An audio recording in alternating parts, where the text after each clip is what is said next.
Hello बच्चों, तो चलिए इस प्रश्न को पढ़ते हैं। फलनों का x के सापेक्ष समाकलन ज्ञात कीजिए।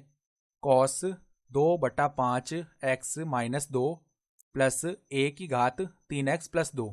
तो यहाँ पर देखो ये फलन दिया हुआ है और हमें इसका x के सापेक्ष समाकलन ज्ञात करना है।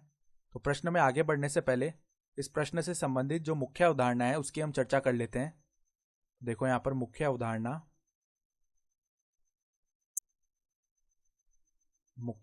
क्या हो जाएगी। यहाँ पर देखो हमें समाकलन के सूत्र पता होने चाहिए।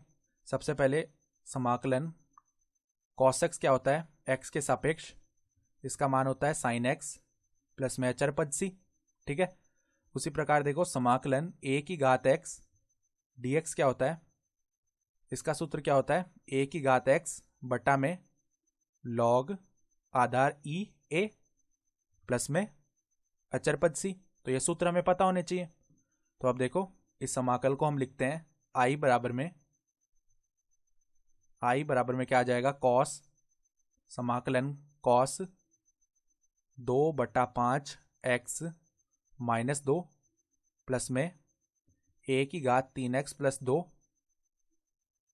और इस पूरे का समाकलन है x के सापेक्ष।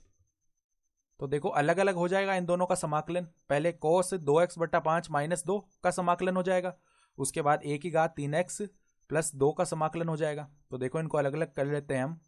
तो समाकलन cos 2/5x माइनस 2, एक तो यहाँ से इसका समाकलन हो जाएगा dx और प्लस में समाकलन a की घात 3x प्लस 2 dx, इसका समाकलन हो गया। तो देखो cos x का समाकलन क्या होता है, sin x प्लस c। उसी प्रकार देखो यहाँ पर cos के अंदर कोण में क्या लिखा हुआ है, 2x/5 माइनस 2। तो देखो सबसे पहले क्या आएगा, साइन 2x/5 माइनस 2। तो ये तो केवल इस पूरे कोण को हमने एक बार के लिए कोई भी पद मान लिया, जैसे कि t मान लिया, वो समझ के हमने समाकलन किया है। अब हम किस बात का ध्यान रखेंगे कि यहाँ पर ये जो कोण में x के गुणांक में 2/5 लिखा हुआ है, इसका हम भाग देते हैं। तो यहाँ पर देखो बट्टा में क्या आएगा, 2/5। ठीक है।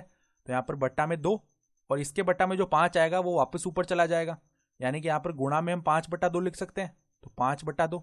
ठीक है। और यहाँ पर प्लस में समाकलन का अचर आ जाएगा, उसको हम c1 बोल देते हैं एक बार के लिए। उसी प्रकार देखो यहाँ पर भी समाकलन करेंगे इस सूत्र से। तो a की घात 3x प्लस 2 बट्टा में log आधार e a। ठीक है। तो ये तो हमने केवल a की घात x समझ के किया है, लेकिन असल में यहाँ पर a की घात में 3x प्लस 2 लिखा हुआ है। तो यहाँ पर x का जो गुणांक है 3, उसका भाग देना पड़ेगा। तो यहाँ पर 1/3 आ जाएगा। प्लस में देखो एक अचर पद c2 आ गया। अब देखो c1 प्लस c2 दोनों अचर मिलकर एक नया अचर बना देंगे, जो कि हो जाएगा c।